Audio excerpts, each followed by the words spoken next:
Magandang baga po sa inyo lahat.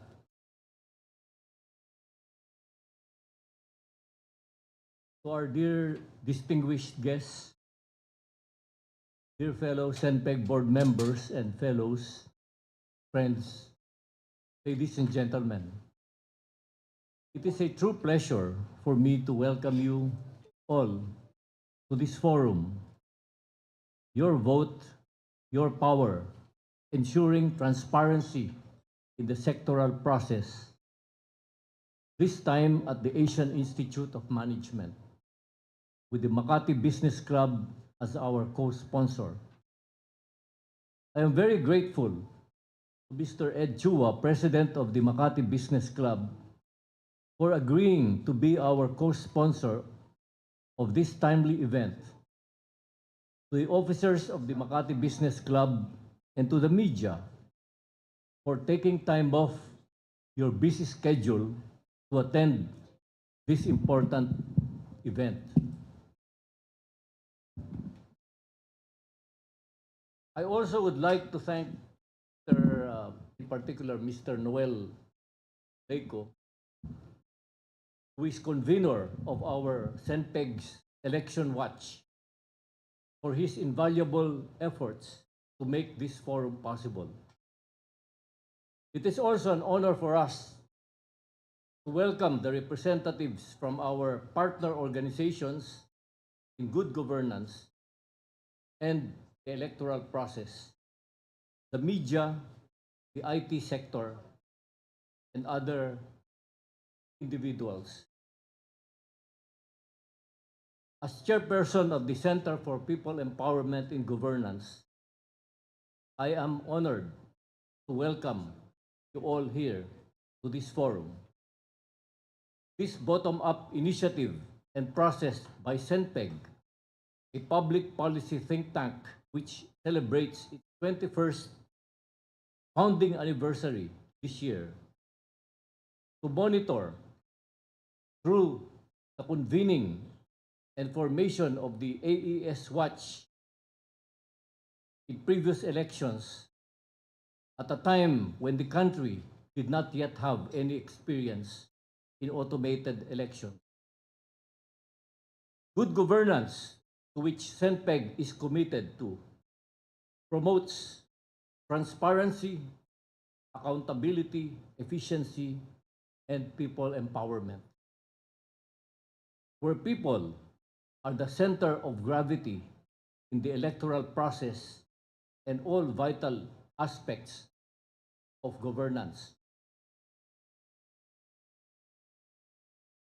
Voting must respect several criteria to be democratic.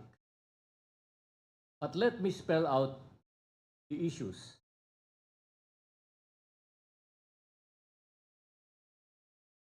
Can automated electronic voting simultaneously protect secrecy, be transparent, accessible, and resistant to intimidation and fraud? Are there major contradictions between the constraints of democratic elections and the possibilities offered by computers, in particular electronic voting? In particular, electronic voting appears to make massive and invisible fraud possible to achieve by small groups of people with the necessary skills. Counting votes is simple. It becomes a huge problem when there are millions of voters. Automation of the voting process has a long history in the United States, where multiple polls are usual. There were early attempts to automate the casting and the counting process. Automatic booth lever voting machines and punch card voting machines appeared in the beginning of the 20th century and rapidly spread through the urban centers of the United States Since 1960, several types of electronic optical mark sensing scanners have been adopted to countries' votes. The first electronic voting machines, which allowed votes to be cast directly without the ballot paper, appeared in 1974 through the video voter system. Lastly, computers were adopted for use in 1982 with the microvote electronic voting computer. Electronic voting or e-voting is, therefore, a term which refers to various voting processes where computers are used to count votes and or to cast votes. There are now many different models and types of electronic voting systems in use in a dozen countries. Some of these countries use them in generalized way. We can cite Brazil, India, Netherlands, Venezuela, and of course the United States of America. During this brief history, some countries have had to abruptly revise their decisions without the computerization of voting procedures because technical, sociological, and ethical problems arose. The basic principles of genuine elections are defined by Article 21 of the Universal Declaration of Human Rights, accepted by all member states of the United Nations. I quote, "The will of the people shall be the basis of the authority of government. This will shall be expressed in periodic and genuine elections, which will be by universal and equal suffrage, and shall be held by secret vote or by equivalent free voting procedures." End of quote. Elections, therefore, to be fair, must also have the following particular features: transparency, which allows confidence; accessible, which is the right of every voter to vote, and the system should be protected against fraud and should likewise protect voters against intimidation. Transparency is crucial because this will influence whether the election results are accepted. It is the government's duty to provide transparency in every aspect and process of the election. The election system should provide sufficient evidence to convince the losing candidate that he or she actually lost. People who voted for the defeated candidate will also accept the winner if they believe the system is fair. In the case of low voter confidence, the elected person's legitimacy could be called into question, which could potentially result in violent disturbances and political instability. Credible elections are important for political stability, a favorable business environment, and of course, economic prosperity. If there is to be a high confidence in the electoral process, genuine elections are vital. And these are important because they enable the peaceful resolution, the struggle for political power, and are therefore central to a maintenance of peace and stability in the country.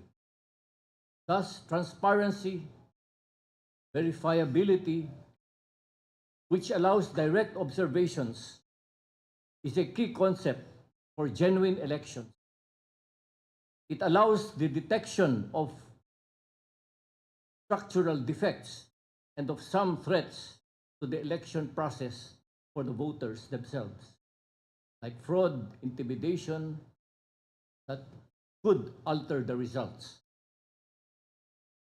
To sum up, a genuine election is a political competition that takes place in an environment characterized by confidence, transparency, and accountability, and that provides voters with an informed voice between distinct political alternatives. While we can emphasize that the electronic voting system must necessarily be transparent, it must be explicit that free suffrage can be achieved only if the right to act to combat electoral fraud is guaranteed and if the voting procedure is simple. We all have a stake in the elections that ensure transparency and integrity of the entire electoral process. The 2025 Philippine midterm elections are fast approaching, and concerns about electoral transparency and integrity remain at the forefront of public discourse. The introduction of the Miru system on the upcoming elections raises critical questions regarding security, reliability, and susceptibility to tampering. A key issue from the voters and public perspective is the lack of transparency, the lack of public access to the program and source code, making independent verification difficult. In response, the CENPEG has convened this multi-sectoral forum with the Makati Business Club to discuss the implications of this system and to explore ways to ensure transparency and credibility of the coming electoral process. Elections, let me emphasize, are the foundations of our democracy, and public trust in the electoral process is crucial for political stability. However, recent advances in election technology, while promising efficiency, have also raised concerns about possible vote manipulation, as in the 2022 presidential elections, cybersecurity threats, and the lack of independent oversight without access to the program and source code. How can stakeholders be assured that the system is free from vulnerabilities or intentional tampering? This forum was convened to address these issues and concerns by bringing together experts from the various sectors, the media, stakeholders, election watchdogs, to scrutinize the Miru system and advocate for transparent, accountable, and fraud-free elections. This forum hopefully will first help us understand the functionalities, limitations, and potential risks of the Miru system. Second, we hope to discuss and assess transparency measures by the discussion of implications of a closed source election system and the need for an independent verification. Third, we hope to gather expert insights by engaging information technology professionals, election watchdogs, and business sectors, and the academe in evaluating election security. And lastly, we hope that through this forum, we can propose policy recommendations and actions to develop actionable solutions to help improve election transparency and accountability. Your active participation, whether as speaker, panelists, reactors, or as audience members, is what transforms or will transform this event from a concept into a dynamic and engaging reality. Hopefully, this event can serve as a platform for transparency, verifiability, changing ideas, network sharing, and sharing of knowledge. Thank you. Good morning and mabuhay.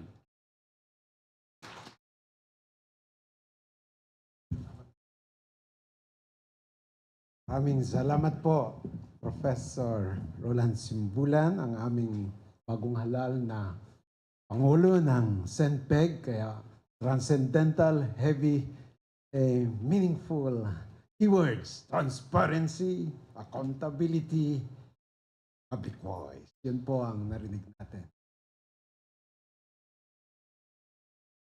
Usap ni Professor Simbulan. And now, I'm most pleased to welcome on stage and to call on our co-host organizer for the event, the Executive Director of the Makati Business Club. Kilala po natin, Papa Ongpin, Mr. Rafael Ongpin. Welcome po.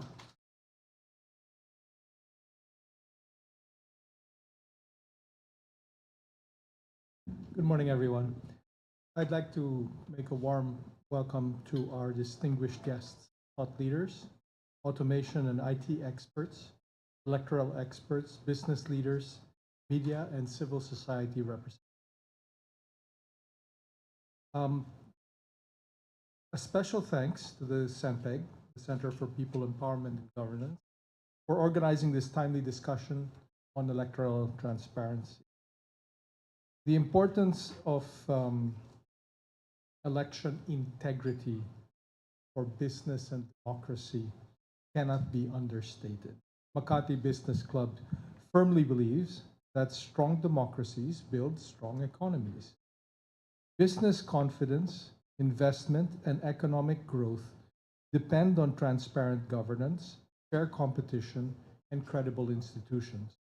A transparent and trusted electoral process is critical to maintaining stability, good governance, and a conducive business environment. The MBC doesn't just advocate for transparency.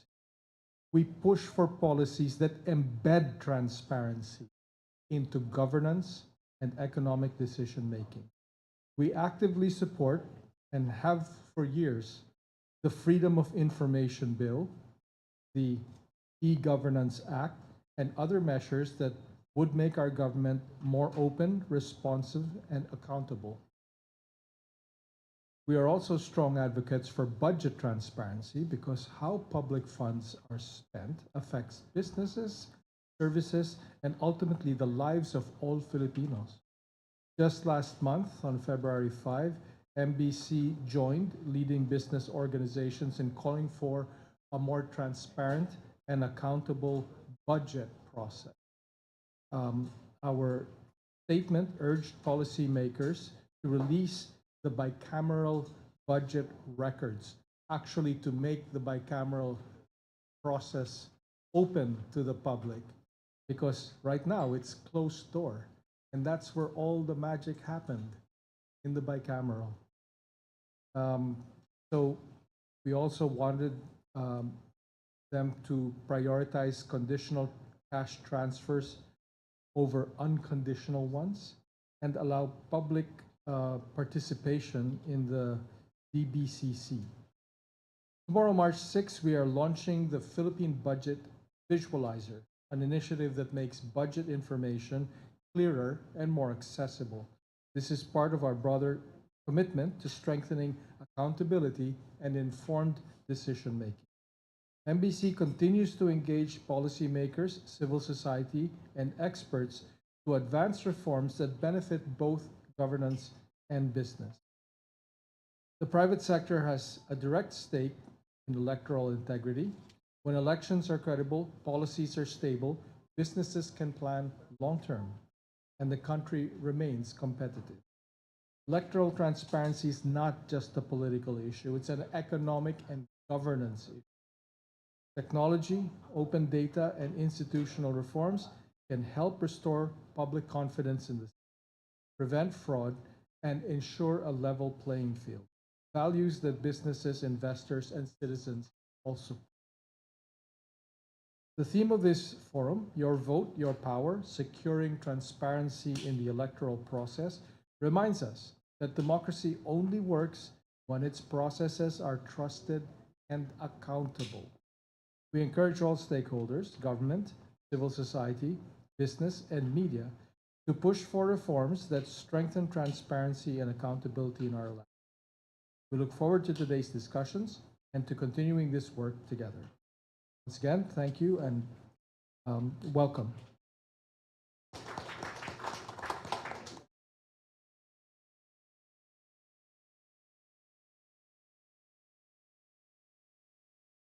Thank you, Mr. Rongpin, for that warm welcome. Clear that the business community has a major stake in ensuring clean and credible elections. Before we proceed, let me acknowledge our audience who are here present with us tonight. We have, of course, the Computer Professionals Union. There are from the Senate, there are employees from the Senate, from the Office of the Student Regent in UP. There are people from Negosyo Advocates and the kapisanan ng mga broadcasters sa Pilipinas, Itama, from the Rural Missionaries of the Philippines, from the Mother Ignacia National Social Apostolate Center, from Vote Report PH, from NAMFREL. We have friends here from the Embassy of the People's Republic of Bangladesh in Manila, from Diwata. Former Congressman Nery Colmenares is here also. Good morning, sir. Good morning to everyone. So elections are not just, do not just determine our leaders. They shape the confidence of investors, businesses, and institutions that sustain the economy. Our speaker this morning, Mr. E.J. Kua Jansen, is the president of the Financial Executives Institute of the Philippines and is the vice chairman of Phoenix Foundation. He is also a member of the Board of Trustees of the Phoenix Academy and the Mariposa Foundation, a member of the Board of Advisors of the FINMA DLSU Center for Business and Society. Mr. Kua Jansen is the Senior Vice President, Chief Financial Officer of FINMA Corporation. His concurrent positions within the FINMA Group include CFO of Songlam Cement, Joint Stock Company, and Deputy CFO of FINMA Prism Development Corporation. Mr. Kua Jansen holds a Bachelor of Science degree in Finance from Butler University in Indianapolis, Indiana, USA, where he was recognized as one of the top 100 outstanding students in 2005, and a master's degree in Global Finance from HKUST NYU STEM. So friends, to give us a deeper perspective on the credible elections and a conducive business environment, we are honored to welcome Mr. E.J. Kua Jansen.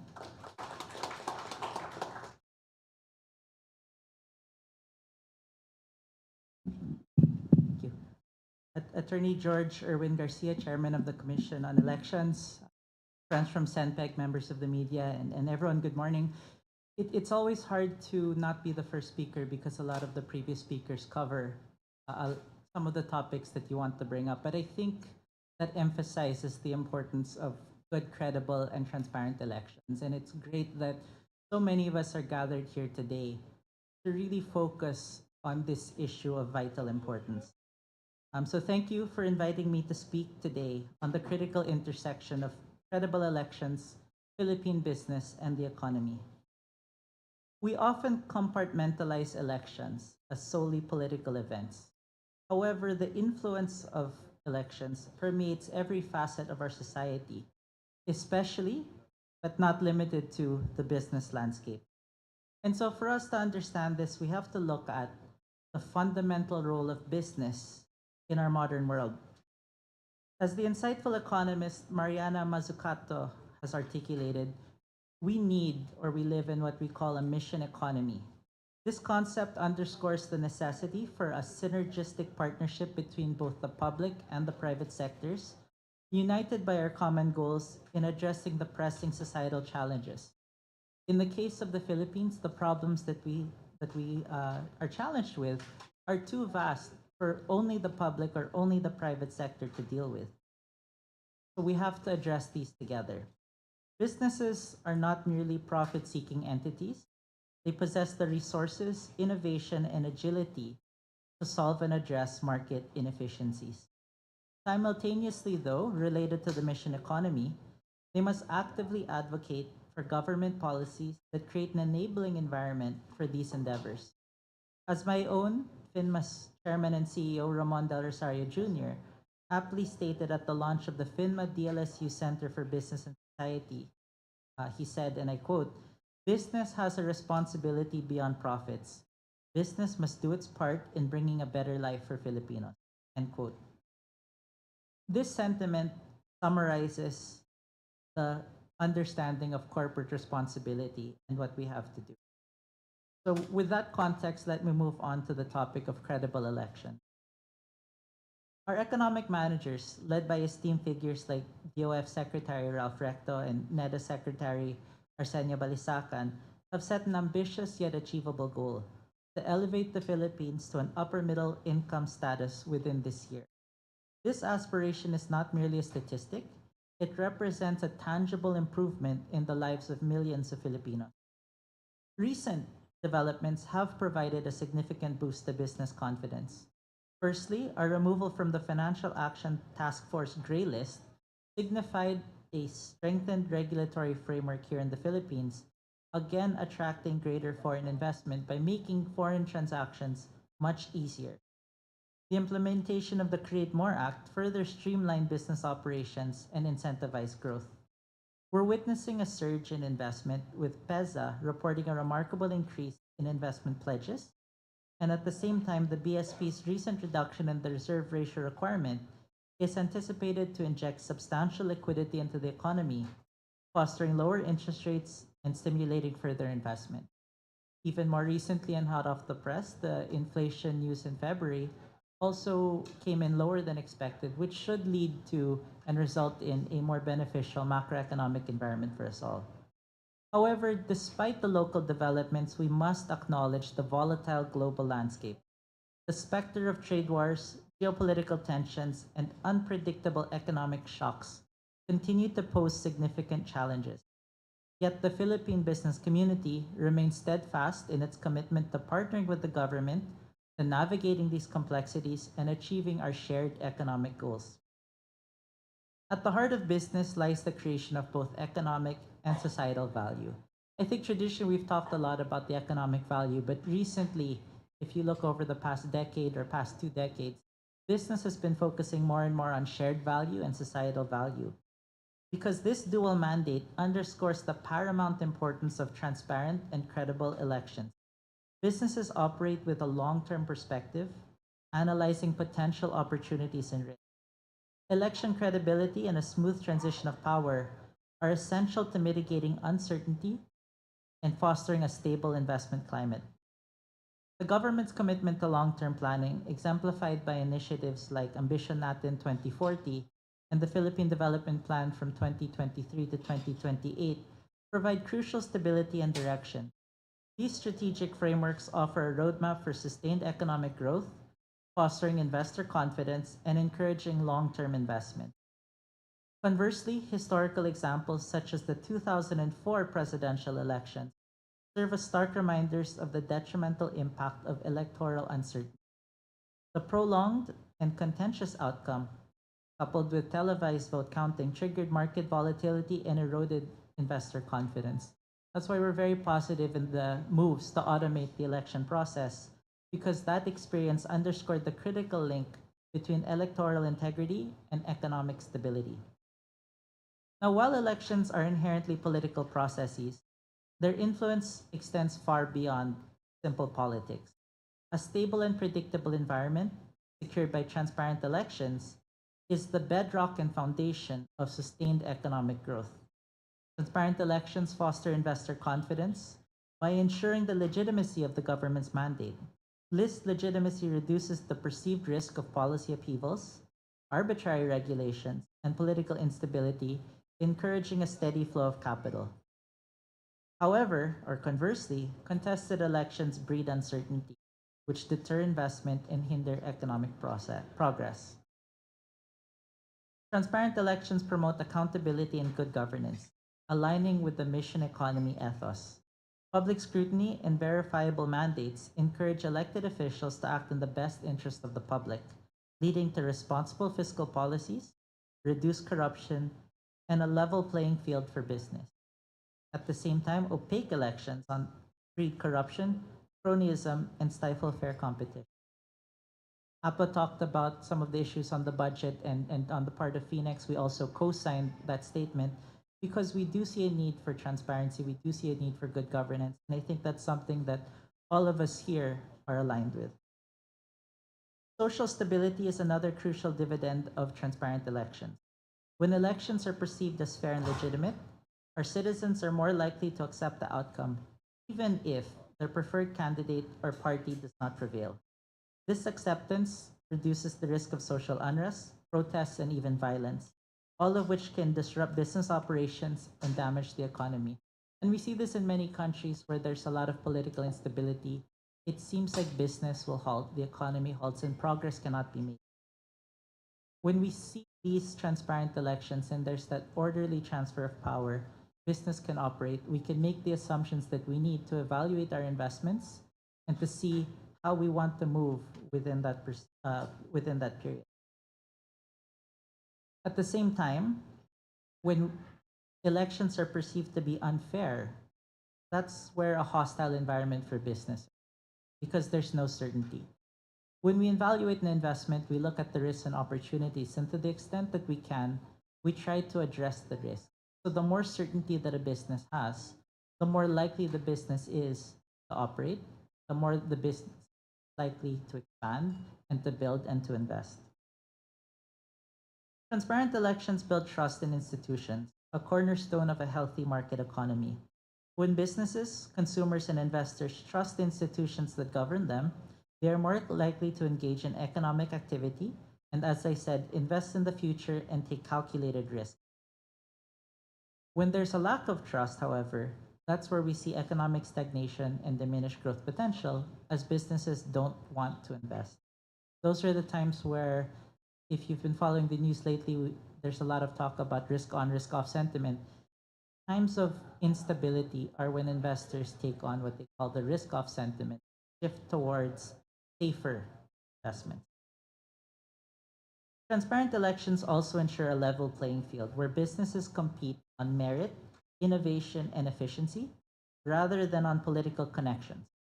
This fosters a dynamic and competitive market, which ultimately benefits our consumers.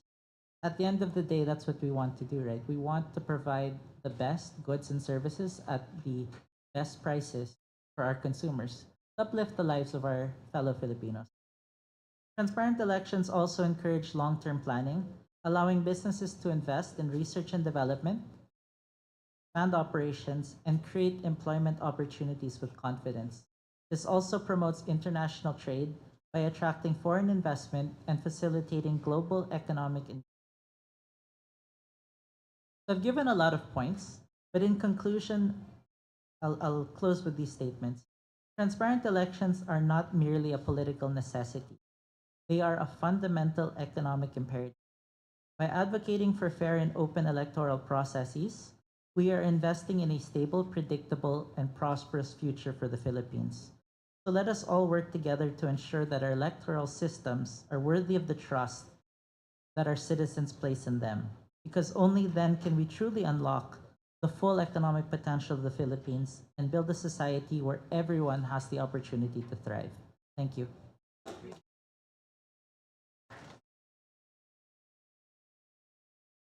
Thank you for that excellent magisterium on business economics. Professor E.J. Hansen is not only a business executive. So we have then given the magisterium on business economics and the business economics of elections. So we would be watching this very clearly as a signal to the market in the Philippines. It is my great honor to introduce our keynote speaker, our next keynote speaker. And I thank the COMELEC staff for giving us this excellent bio note, which is interesting reading to me. Very interesting. Of course, it's very well known already in the media especially, but I think it's worthwhile also to listen to the other details. Our esteemed speaker is the 23rd chair of the Commission on Elections. His career in the Commission has now come full circle. What an excellent poetic word. Prior to his current appointment, Chair Garcia had a short yet productive stint as commissioner and learning the ropes and familiarizing himself with election laws, although I know him to be an election lawyer before that. Chair Garcia left public service and established his own law firm. It became one of the most sought after election, that's what I know, law firm in the country. Landmark decisions associated with landmark decisions, yes. The legal profession has long acknowledged Chairman Garcia's ability to craft some of the most thought-provoking legal arguments in these cases. He represented the most influential political figures and showcased his legal expertise before the Supreme Court, Sandigan Bayan, Presidential Electoral Tribunal, Senate Electoral Tribunal, and the House of Representatives Electoral Tribunal. And 2 decades of expensive legal experience. He is equipped with in-depth knowledge about the Philippine election system. He has gained a panorama of understanding of how this landscape of voter election democracy works and the way the institutions operate, grassroots challenges to broader policy issues that are part and parcel of the country's electoral management and administration, the business of elections. Chair Garcia's leadership is marked by a strong commitment to uphold democratic processes in pursuit of a robust, fair, honest, orderly, and credible electoral system. And he is committed to work on bringing the Filipinos' trust in response to the earlier speeches, trust and confidence back in the commission as a catalyst for change. He prioritized the enhancement and modernization of COMELEC's electoral processes by leveraging technological advancements, what he is about to demonstrate in a while. Introduce innovative solutions that provide mechanisms for promoting transparency, accountability, inclusivity. So that's the response.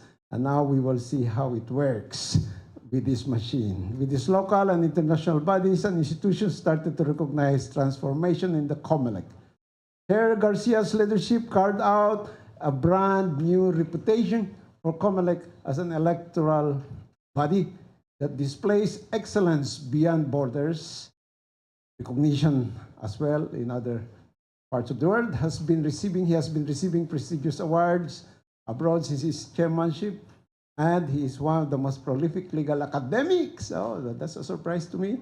Educator of his time, he has been dean of the College of Law and the Law Center of the Pamantasan ng Lungsod ng Manila, just beside COMELEC. So now, let us all welcome Chairman Garcia, Attorney George Erwin M. Garcia. Palakpakan po natin si Chairman.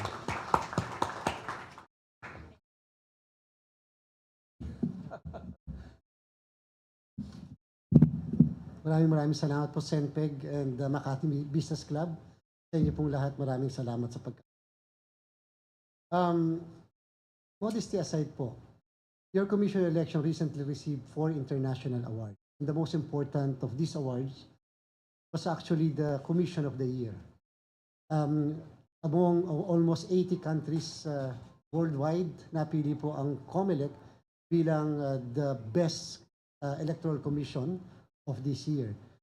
Siguro naman po, hindi ka mapipili na best commission of the year and electoral commission kung medyo may problema tayo sa issue ng transparency, accountability, inclusivity. And these were actually the criteria used by the international body in giving the commission that award. Most recently, likewise, your commission election was elected for the first time in our history as the vice chairperson of the Association of World Electoral Bodies, as well as the Association of Asian Electoral Organization, as vice chairperson of both international bodies. By 2028, the COMELEC, or 2027, the Commission will be serving as the chairperson of both international bodies. Of the 120 more or less countries, electoral bodies worldwide. So more or less po, I think po, that is a vote of confidence naman kahit paano sa inyong commissioner election. So, ang request ko po is let us set aside in the meantime yung mga paniniwala natin since 2010 and 2022. Let's focus first dito sa 2025 national and local election. Modesty aside din po, and NAMFREL can attest to this. The commission election has been pursuing greater transparency in all the aspect of our election. When we drafted the terms of reference for the new machine, it was drafted as early as March of 2023. The terms of reference was revised 14 times. 14 times. With the help of NAMFREL, PPCRB, Lente, Participate, and such other organizations, more particularly, of course, the COMELEC Advisory Council. Ibig sabihin po, nirevise namin yon. In-adjust namin ang lahat. In-accommodate namin ang lahat ng suggestion, even the recommendation, for example, of NAMFREL to include a QR code reader so that pwedeng mag-QR code na lang. Later po, explain natin yan. So, in-accommodate po namin lahat, and as early as March of 2023, it was published on our website. So, we received several comments, suggestions, we revised, and revised until we came up with the final terms of reference. Ang ibig sabihin po, yung drawing ng machine, hindi po sa amin galing lang. Ako po, noong na-practitioner ako for 23 years, sabi ko para may kulang sa transparency. Hinulog mo yung balota, binigyan ka ng resibo, tinignan mo yung resibo, nakakalimutan mo kung sinong binoto mo, nilagay mo sa ballot box na dilaw, lumabas ka na. And then pagkatapos, pag sa gabi, binilang yung boto, pinakita na lang sa yung results ng boto, tinransmit yung result, isa lang ang transparency server natin noon, nasa United Nations, yung isa naman, itong huli, nasa UST. Minsan nabulunan pa yun for 7 hours, kung natatandaan nyo, wala tayong makuhang results. And therefore, pinagdudahan na ng mga tao, totoo ba yung results? Pero bakit nawala ng transmission ng 7 hours? And Tito Lito Averia was at the forefront of the observation of our citizens' arm at that time. So, kinakailangan may solusyon. Kasi once na nagka-issue ng kahit isa na duda doon sa results, whether pagsusuma total, whether yung transmission ng results, whether yung canvassing problema na kung tama yun na proklama ng mga kandidato. Aware po tayo dyan because yan po yung lagi po kong basis nung nagpapala ko ng protesta. Almost 80% of election protest cases, alam po ni Kong Neri, na since 2010, either protestant ako o protestee. So alam ko po kung ano ang kailangan na makita ng mga kandidato para lang maniwala silang hindi sila nadaya, talagang talo. Kasi dito sa Pilipinas, lahat nadadaya. Walang natatalo. Yun lang po naman ang lagi. Now, so we drafted the terms of reference. We published it. That's actually the first time since 2010 na yung terms of reference ng machine ay na-publish. Several hundred pages. Talaga lang pagtsatsagaan mong basahin, especially technical people, pero nilagay po natin. And most importantly, Professor Tuason, hindi po kami bumili ng machine. Doon pa lang po makikita nyo, hindi tayo bumili ng machine. 2010-13, binili natin ng machine. 2016, binili natin ng machine. Ginamit pa nga natin hanggang 2022 ang ating machine na binili. Bakit ba tayo bibili ng machine? Number one, i-warehouse natin. Alam niyo po ba yung PICOS machine na 81,000, Wine-warehouse po natin yan sa Santa Rosa, nagbabayad tayo ng 3 million pesos a month. O tapos hindi pala pwede ma-upgrade, hindi pala pwedeng ma-maintain. So ano ginawa natin? Nagkaroon tayo ng bagong machine, same supplier, same provider noong 2016. Binili na naman po natin 16, 19, 22, same machine. Walang upgrading, walang maintenance lang. Kasi how do you upgrade a technology like that? Parang cellphone din po yan. Wine-warehouse din natin ang 97,000 machines na binili natin. 4 million per month ang binabayad natin. So meron kayong 3 million, meron kayong 4 million. Tapos after 3 elections, hindi na natin gagamitin. Wala namang gustong gumamit. Wala namang binibigay na namin sa DepEd. At si PRC, ay naman po nilang kuhanin. Sabi namin, baka pwedeng pan-check man lang ng papers ng mga estudyante kung hindi man mga magte-take na examination. Walang gustong kumuha. Buti na lang lately, yung PICOS nabili. Yung mas nabili na medyo mataas-taas na halaga. So, ibig po natin sabihin, when it comes to technology, we always enhance. But, hindi dapat binibili. Renta lang, lease lang, para pag nagkamali yung provider o kaya may problema doon sa machine na ginawa, ay hindi na siya makakaulit sa atin. That should be the proper approach.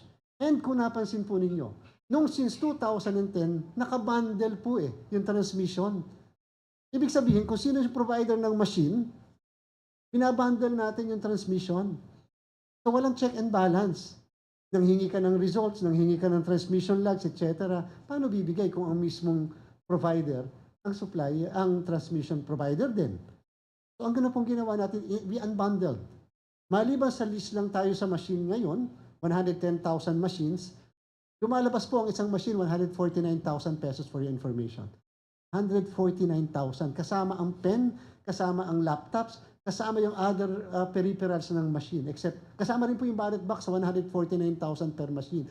Ang ABC po ng COMELEC ay 155,000 pesos. So we practically was able to at least save 800 million pesos of our taxpayers' money. Kasi nga 149 lang sa 155,000 na naando na ang lahat. At nakabase sa terms of reference natin na overloaded po ang features ng terms of reference just to ensure greater transparency.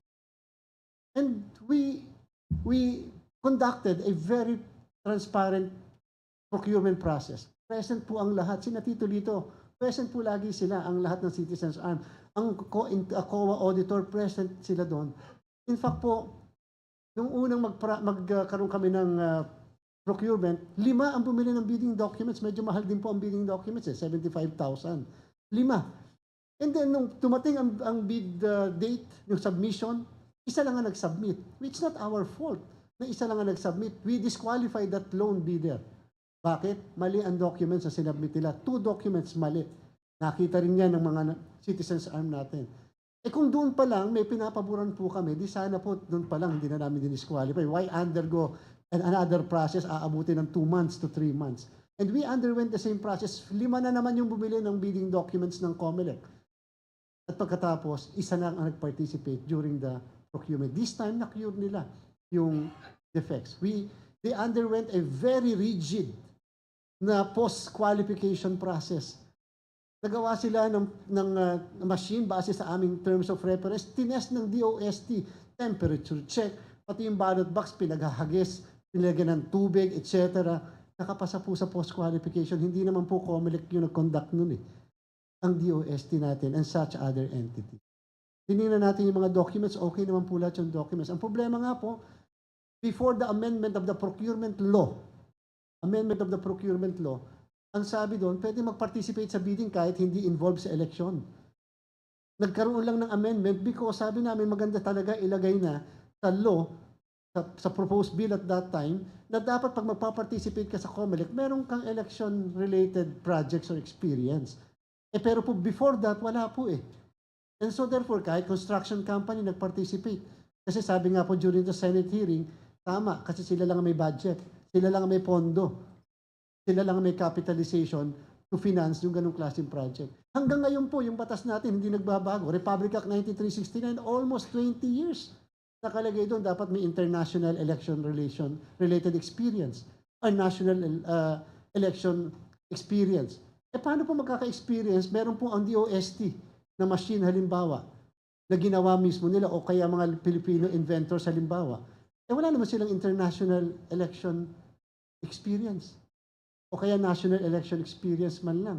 So there is a need to change the law. 20 years na po yan hanggang ngayon yung SENPEG pinaglalaban, yung kauna-unahang case ng AES Watch versus the Commission on Election, because hanggang ngayon hindi binabago yung batas natin sa automated election. And what we had been saying is, ang iba po nagsasabi, hybridize na lang yan. Mag-automated ka, mag-manual din, binabasa, etc. But you need a law. You need to change the law because may additional expense kapag ka nagdalawang system ka with one election. Therefore, you have to amend Republic Act 9369. Now, ano yung mga features na dinagdag namin in answer to the very good points of Professor Simbulan? Ano yung mga dinagdag natin just to ensure transparency? Then, of course, there will always be questions sa system. But what is important muna po is, kung napansin nyo, we had been explaining. I think po, to our credit kahit paano, your commission election had been explaining till the earliest morning of a single day up to night time. Dinadala po namin ng machines. Nung po bang dati, nakikita nyo ng ganyan, yung mga machines natin, maliban sa araw ng election, yung po bang dati, yung po bang NAMFREL, PPCRB, nakakapag-participate sila lahat doon. Every month po, meron kaming briefing sa lahat ng stakeholders sa kung ano na yung update na ginagawa ng komisyon. Sinasama namin sila lahat sa ating pong trusted build. Di ba nakakasama tayong lahat sa trusted build? Nakikita ba natin lahat yan? Sinama po namin sila sa lahat ng data centers ng komisyon. Hindi nga natin alam dati na may data center palang komisyon sa Paranaque. Di ba? Nabigla na lang tayo magugulat. Bakit may data center na gano'n? Ano yung data center na ganyan? Nilabas po namin saan yung lahat ng repair hubs ng komisyon, 110 sa buong Pilipinas for the first time. And then nagsigurado po kami na bawat na ang ating pong nirentahan 110,000 machines, we only have 94,000 precincts after namin ma-cluster. Therefore, we have 11,000 machines available. Ano pong gagawin namin? Bawat municipality, kahit 8 machines, lalagyan namin ng contingency. Dati po, pag may nasirang machine sa Sulu, sa mo dadalhin? Santa Rosa, Laguna. Tapos na election, hindi pa nagagawa yung machine. Ngayon po, sinigurado natin, bawat bayan, meron tigwa 8 machines man lang contingency. Pag nasira, kung may masisira, bago naman yan. Pag nasira, kahit yung USB, dala ka agad sa opisina ng local COMELEC, bigay ka agad ng contingency habang dinadala sa provincial. We now have 110 repair hubs for the first time. Ganyan po kadami ang repair hubs natin. And we will allow anyone and everyone to observe yung mga pag-repair sa mga repair hubs natin. We will allow everyone in all our aspects and processes. Now, yung machine po natin, for the first time, meron siyang 14-inch screen. Dati po, yung screen natin kasi laki ng cellphone natin. O whether Samsung cellphone o yung iPhone 16. May 14-inch screen po siya. Ang sabi po ng TOR namin, 13-inch screen. Yung pong nanalong bidder, ginawa pong 14-inch. At for the first time, alam ng NAMFREL po ito kasi kaya ko po sila lagi nire-refer kasi sila po yung aming forever partner eh. For the first time, napuntahan yung mismong manufacturing plant. Bakit naman dati napupuntahan natin, nakita ba ng kahit na citizens arm kung saan ginagawa yung mga makina? Ito po, napuntahan nila yung manufacturing plant. Kung saan ginagawa, paano, gaano ka-efficient, ano ang paraan ng pagbubuo ng isang makina. Sinama sila, kasama ang members ng media, kasama ang election practitioners, kasama ang citizens arm. Pinuntahan po nila para lang makita. Yun yung issue ng transparency. Ngayon po, ginawa po nilang 14-inch screen. Samantalang ang nakalagay dapat 13-inch screen lang. Bakit natin nilagay na ganyan? Sapagkat, kinakailangan pag pinasok mo yung balota, pwedeng makita ng botante yung picture ng balota na kanyang pinasok. Dati-rati kasi pag pinasok mo, nakalagay lang successful yung pagboto, alis ka na, kukunin mo yung resibo. Ngayon po, nilagyan natin ng ganyan. Mamaya po, pag sa demo, makikita ng botante yung picture ng kanyang balota. 15 seconds sa harap, 5 seconds sa likod.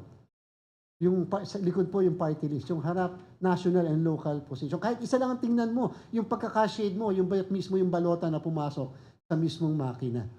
Ang bilis po ng makina yan ngayon ay 170, dati po kasi mga 80 lang eh. 80 lang ang bilis, ngayon po 170. Tapos po yung balotang, yung papel na tinatanggap dati, Dati po, 160 GSM yung kapal. Di ba, napakakapal ng balota. Wala pong available sa Pilipinas. And of all countries, sa China available ang 160 GSM. Walang supplier po dito sa Pilipinas. Kaya namumblema ang COMELEC, paano bibilhin? Kasi yung makina natin at that time can only accept 160 GSM. Kapag po manifest nagbablat sa likod, baka magkaroon ng effect sa pagboto. So, sabi namin dapat yung makina nakalagay sa TOR pwedeng tumanggap ng 90 to 100 GSM kasi locally available ang ganyang klaseng nipis ng papel. Locally available po yan. Makakatulong pa tayo sa local economy. Kaya po yan can accept a 100 GSM ballot, yung nipis ng papel available in the Philippines. Katulad ng isang araw, yung isang printer ng National Printing Office na ubusan ng papel. Kaagad. Wala pang isang araw nakapag-produce ng papel. Available locally.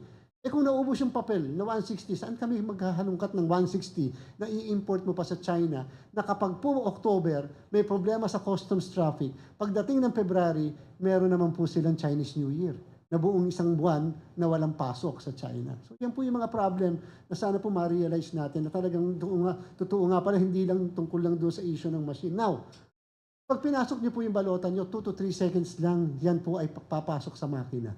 Ganyan po kabilis. 2 to 3 seconds ang dati, dahan-dahan pa yung pagpasok. Dati pa, kinakailangan ayusin yung pagpasok kasi nga, hindi malaman kung kakainin ka agad ng machine yung balota. Ngayon po may tray kasi. Pinalagay natin na may tray para automatically papasok. At kung may mapansin po kayo sa gilid, meron po siyang secrecy o privacy feature na kahit nasa gilid ka, hindi niyo po makikita kung sino ang binoto at yung picture ng balota ng mismong botante. Maliban na lang kung nasa likod ka ng botante. Yan po yung dalawang parang tenga na yun na nasa gilid. Kung napansin niyo rin po, isa sa features ng machine, nakita niyo ba yung pangalan mismo ng provider? Dati-dati mas malaki ang pangalan ng provider kaysa sa pangalan ng COMELEC eh. Dito po wala. Because gusto natin patunayan this is a Philippine election and you are just a provider. Sa lahat po ng demo, nakikita niyo po minsan, ang chairman mismo ng COMELEC ang nagde-demo na akusahan na akong sales manager ng mismong company. Because dati-dati, sino ang nagde-demo? Hindi po ba halos hindi mga taga-COMELEC ang nagde-demo nun? Hindi ba minsan may mga foreigners na nagde-demo? Ngayon po, may kasama ba kami na mga taga-Miru o kaya mga Koreano para sa demo ng machine? Because we honestly believe simple lang po yung mga makinang yan eh. And therefore, kayang-kaya ng mga taga-COMELEC i-demo ang makinang yan. Kayang-kaya namin i-operate yung mga makina na yan. Ngayon po, okay, tingnan niyo po pagka lumabas yung may mga 14 seconds after ipasok yung balota. Bakit? Because the machine is verifying whether this is the ballot intended for the precinct. 14 seconds lang po yan. So, 2 to 3 seconds sa pagpasok, 14 seconds kapag binerify kung naandyan lahat ng security features ng balota. So more or less 17 seconds po yan. Biglang lalabas ngayon yung resibo po nyo. Automatically, dati po, kinakat ng gunting. Ngayon, automatically, ang ganda ng pagkakakat po niyan, ng papel natin. At pagkatapos makuha nyo yung resibo, biglang lalabas sa screen yung picture image ng balota nyo. Pwede nyo tingnan. Pwede nyo i-verify. 15 seconds naman yun, mahaba-haba din yun. Kahit senador lang, kahit 2 senador o kaya lokal, yan ba yung balota? At pagkatapos po niyan, dati po yung dinedepositohan ng resibo natin, base sa decision ng Supreme Court sa Bagong Bayan versus COMELEC.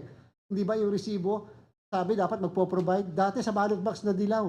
Ngayon meron po siyang receptacle sa gilid. Kasama rin po sa renta natin yan, sa 149,000. Doon ihuhulog at hindi pwedeng ilabas ng botante ang mismong resibo. Ngayon po, pumunta tayo sa mas meat ng transparency. Doon po tayo sa pagsusuma total. Kung napansin niyo po, hindi siya nakakabit kahit sa kuryente. Wala po. Because this can run for 3 days. Because yung battery po niya, lithium battery. Dati yung battery natin kasing laki ng battery ng sasakyan. Ngayon po, kapiraso na lang na battery. And can run for 3 days. Hindi po siya nakakabit. Kaya yung akusasyon po ng iba na nakakabit siya sa internet mula umaga hanggang hapon, tingnan niyo po kung nakakabit siya sa internet mula umaga hanggang hapon. Kasi po sabi, pag nakakabit sa internet, kayang ma-hack. Wala po siyang internet connectivity. Tapos po, sa gabi, pag nagsuma total na, and take note, nakaprogram po siya, kasama yung CCS, yung consolidation system, na makakapag-transmit lang siya kapag eksaktong 7 o'clock. Therefore, no machine no precinct can be able to transmit earlier than 7 o'clock. Para mawala na yung akusasyon laging 3 o'clock pa lang nakakapag-transmit na. 4 o'clock nakakapag-transmit na. May mga pumipila pa, nagtatransmit na. 7 o'clock lang po siya pwede mag-transmit. At yung CCS, Consolidation System, including the servers, can only accept results pag 7 o'clock na. Yung po yung two mechanism natin to ensure na wala magpapadala ng maaga. Kasi 7 ang machine, 7 din ang consolidation system kasama ang servers. Ngayon po, pag nagsuma total na yung makina, ito po ang unang gagawin dyan. Magpiprint yung machine ng 4.5 minutes ng siyam na election returns. Take note, yun po yung una. Printing muna ng 9 election returns. Yung isa bibigay sa PPCRB ng April. Kunyari na pong hindi kaagad sila mabigyan. Pero ang instruction namin, very important, mandatory, yung pang-siyam na election returns, ipopost kaagad sa labas ng presinto for everybody to see, take pictures, etc. So that alam na ng kaagad ng lahat sino ang nanalong mga senador dyan sa presintong yan, ano ang boto ng mga local candidates. Pwede na mapicturean po eh. Mamaya makikita niyo po lahat yon. Na hindi ka pwede mag-transmit ng walang printing. Kailangan muna mag-print muna sa bago makapag-transmit. Nandiyan po sa ating program yan. Ngayon po, pagkatapos po siyang makapag-print, nakapag-paskil kagad si teacher, nagpirmahan sila. Nung 9 na lang, wag na muna yung 1 to 8.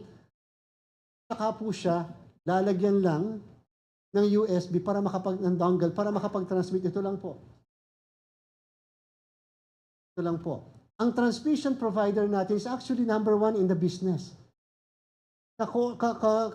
Partner po niya ang Globe, Smart, ang dito, and meron po tayong 7,000 na Starlink na gagamitin natin sa areas na walang signal. So in order to ensure na makakapag-transmit, nag-transmit po kami sa Sulu. Nasa Sulu po kami. 3 seconds lang nakapag-transmit ang machine. Kaya po number 1, pinakamabilis, ang Sulu pa na nakapag-transmit. Yung Makati, medyo mabagal pa yung hindi kagad nakapag-transmit, nilabas pa yung dahil nga mahina ang signal sa Makati. Yung Sulu nakapag-transmit, Starlink ang ginamit po namin. So sa mga areas na mahina ang signal, Starlink, therefore, iba ang provider. Hindi po Miru ang provider ng transmission para may check and balance. Pero dapat, integrated yung system nito, ng machine na to, sa system ng transmission. Kaya nga po yun yung kinakailangan na i-integrate, hindi pa pwedeng separate. Ngayon po, pagkatapos ng printing ng election returns, tapos ito po gagamitin sa transmission, whether ang gagamitin natin ay yung regular SIM card ng Globe, SIM card ng Smart, o kaya naman ng dito, o kaya naka-Starlink tayo. For the first time, again, the machine will be transmitting to the server at via servers po ang NAMFREL, ang PPCRB, ang dominant majority party, ang dominant minority party, ang media, ang central server ng COMELEC na nakamirror ang DICT at may backup server din kami na nasa Paranaque. Lahat po yan makakatanggap ng results simultaneously. All at the same time. Kami ang nag-provide ng kanila pong server at located sila dito sa Vitro, Makati. Anybody can go there and have a tie-up with NAMPREL so that you can have access. And lahat po ng results na pinapadala sa bawat presinto naka-real time sa COMELEC website. Human readable na, hindi po yung machine readable lang. So that you can check whether yung pinapadala, yan ba yung na-print na election return sa baba, sa presinto. Ang daling sabihin kagad ni NAMPREL, sige, anong photo dyan sa precinct 1A ng Patikul, Sulu? Ano ang nakalagay dyan? Sino ang number 1 na senador? Si ganito. Anong boto? Ito. O anong na-transmit sa atin? Ito. And therefore, hindi lang isang transparency server. Madami na po tayong transparency servers. Alangan naman pong ang pinadala ko sa NAMPREL I love you. Meron isang, yung lahat ay I hate you sa lahat. Dapat lahat I love you. Para po pare-parehas po yung result. Hindi pa po doon natatapos. Again, after the transmission, which will last for 2 to 3 seconds, the machine will print again for 14 minutes. Will print 21 election returns. Para yung mga hindi nakakuha ng unang bugso, mabibigyan ngayon ng kanya-kanyang hard copy ng election returns. In fact, for the first time again, we are going to allow NAMPREL and PPCRB, yung po kasi mga election returns, kahit yung resibo, may QR code. At yung machine, meron po siya sa ilalim na camera, they can capture the QR code that has the summary of the results in that particular precinct. So that pag nag-quick count sila, maliban sa copy ng ER na na-picture nila, pwede nila matransmit kaagad yung mismong boto na nasa QR code. And we will allow NAMFREL and PPCRB to do that. And after that, panghuli na lang po ito. After that, nakapag-print ng 21 election returns for 14 and a half minutes. We are going to show to all the watchers, to all the observers in the precinct, yung lahat ng picture images of the ballots na nahulog sa maghapon. Hindi po siya naka-arrange according to the time that they were inserted into the machine. Naka-mix po yon. We will allow them to take pictures and take video so that they themselves can manually count the results. Ano ang nakuha ni Mayor ko sa picture image? Tumutugma ba ito sa na-print na election returns? Tumutugma ba ito sa election returns na na-transmit sa iba't ibang entities? Kaya nga po, ang machine natin technically hybridized. Because may automated electronic transmission ka na and counting, meron ka pang opportunity to manually count the ballots using the ballot images. 300 ang bumoto ng mga botante, 300 ballot images po ang makikita nila. Siguro, sasabihin ng iba, Chairman, medyo mahabang panahon na yon. Well, okay lang po yon. Di wag na lang babayaran yung watchers hanggat hindi nagbibigay ng ballot images. Para lang po may transparency. So yun po ang pinaka-last part. Siguro nga, kawa-awa yung ating mga guro, pero yun po ang dahilan kung bakit namin tinaasan ng konti yung pong honoraria na matatanggap nila. Because just to ensure that everybody can trust and will trust the transmitted results natin po. So these are some of the features. Madami pa pong features yan. But the most important thing is yung question, nabilang ba yung boto ko? Nabilang ba yung boto ko? Dati, hindi natin masagot kung nabilang ba ang boto mo.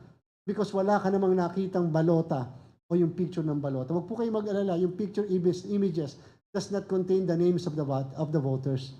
You cannot even identify whose ballot is that as far as the voters are concerned. So, this is what the Clear Commission will be able to guarantee to all of you.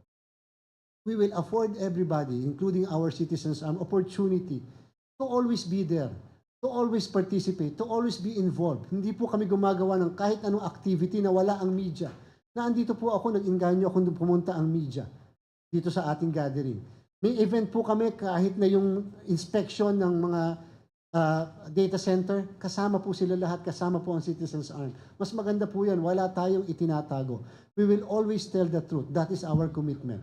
Because only by telling the truth, even if it may be against us, will the people trust the commission. Okay, ngayon po, last part po. Sabi nila, Chairman, hanggang ngayon wala kayong certification eh. Hindi pa nga nakakapag-deposito sa Bangko Sentral. Because, 3 po kasing systems meron tayo. Yung pong ito, yan po ang tawag natin fast track. Meron po tayong transmission. As early as February 1st week, natapos na po yan. Si Tito Lito pa ang pumirma ng envelope ng source code na ide-deposito sa Bangko Sentral. Kaya lang, hindi ka pwede mag-deposito doon nang wala yung pangatlo, which is the OBCS. For the first time po kasi mag-i-internet voting tayo eh. Pabobotohin natin mga kababayan natin abroad using the internet, cellphone, laptops, iPad lang ang gamit. Hindi na sila pupunta sa embahada na napakalayo para lang bumoto. So yung po kailangan makumpleto yon. Nung 2022, yung pong certification ng Technical Evaluation Committee na ibigay po 3 days before the election. Nung pong 2019 na ibigay po 6 days before the election.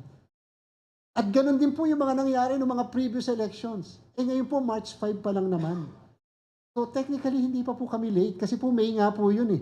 In fact, meron nga pong pagkakataon noong 2013, kinundak ang source code review after the election. At walang ebidensya na na-deposito yung mismo mga source code. At bilang sagot din po kay Professor Simbulan kanina, we conducted, sir, the source code review for almost 2 months. Present po lagi ang NAMFREL, PPCRB at yung mga experts. Nagkaroon ng magandang mga diskusyon and then kung napansin niyo po, wala silang comment. In fact, yung ProBNB, yung International Certifying Body nagsabi, this is a very good machine. This can count accurately. And let's wait for the certification. For the first time also po, we ensured na hindi lang international certification ang meron. For the first time kahit wala sa law, we ensure that the DOST will likewise conduct its own study and analysis of the machine. Tingnan natin kung parehas ang sasabihin ng International Certifying Body at ng DOST. Although ang sinasabi ng batas, International Certifying Body lang. So far, parehas po yung findings nila sa machine po natin. And so, pag po kaya pala ng DOST, we can do away with international certification.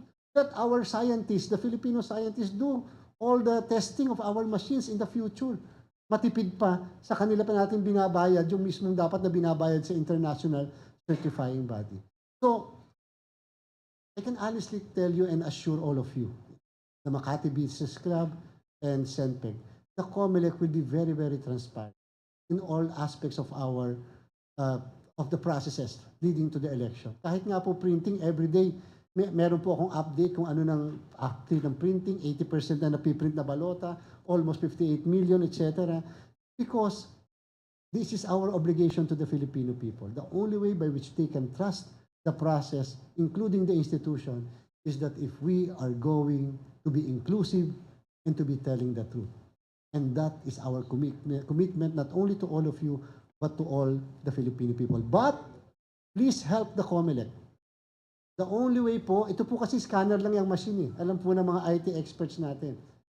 Pero, ang irregularities outside of the machines, yan ang pagsamasamahan natin. Vote buying. Hindi naman malalaman ni machine kung produkto ng pamimili ng boto yung balotang hinulog Terrorism, violence, madaming parts sa ating bansa.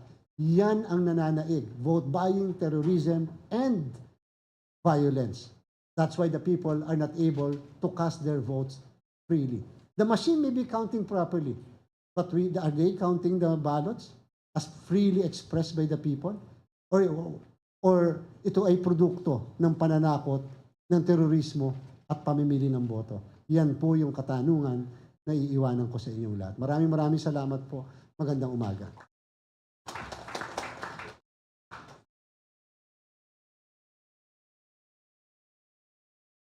Thank you, Chair. Indeed, to the credit of Chair Garcia and the COMELEC, they have been accommodating in all invitations to speak and explain the Miru system to the people. So now that we've heard from COMELEC, it's crucial that we also examine the vulnerabilities of the election system to discuss the critical issues surrounding the transparency and reliability of the Miru system. We have with us Mr. Rick Bahage Jr., one of the founding members and a consultant to the computer professionals.